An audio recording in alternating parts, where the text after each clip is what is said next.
स्वर्गीय हिंदू हृदय सम्राट बाळासाहेब ठाकरे यांच्या स्मृती दिनानिमित्तच मी असं म्हणेन किंवा आमचा पक्ष असं समजतो की हे जे काही केलं गेलं आहे ते बाळासाहेबांना एक श्रद्धांजली म्हणून ही भेट त्यांनी त्यांच्या परिवाराला दिलेली आहे आणि उद्धव ठाकरेजी यांना त्या समितीचं अध्यक्षपद दिलं गेलं आहे, कारण त्यांच्या घरातल्याच व्यक्तीला जर हे अध्यक्षपद दिलं गेलं तर तो योग्य न्याय ठरेल आणि बाळासाहेबांना ते आवडेल, ही त्याच्या मागची भावना आहे.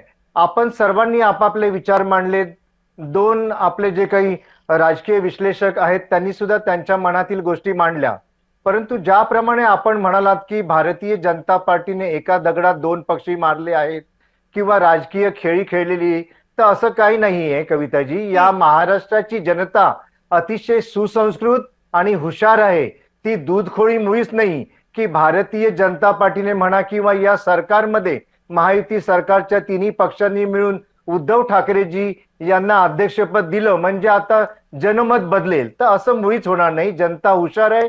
जनता या राज्यातील जनता या मुंबई महानगरपालिकांच्या निवडणुकीमध्ये म्हणा किंवा स्थानिक स्वराज्य संस्थांच्या निवडणुकीमध्ये म्हणा, जर मतदान करत असेल तर ती विकासाला आणि कामाला बघून मतदान करणार आहे.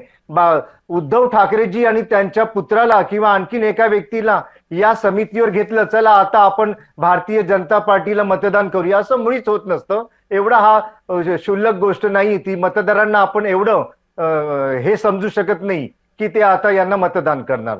माझा स्पष्टपणे म्हणणं आहे की हा मोठेपणा दाखवलेला आहे महायुती सरकारने म्हणा किंवा फडणवीस साहेबांनी किंवा एकनाथ शिंदे साहेबांनी हे ठरवलेलं आहे की त्यांनी त्यांच्या पुत्राला अध्यक्षपद दिलेलं आहे या संस्थेचं. कारण त्यांच्या घरातील व्यक्तीला तो मान मिळालाच पाहिजे होता आणि तो आज दिला गेलाय.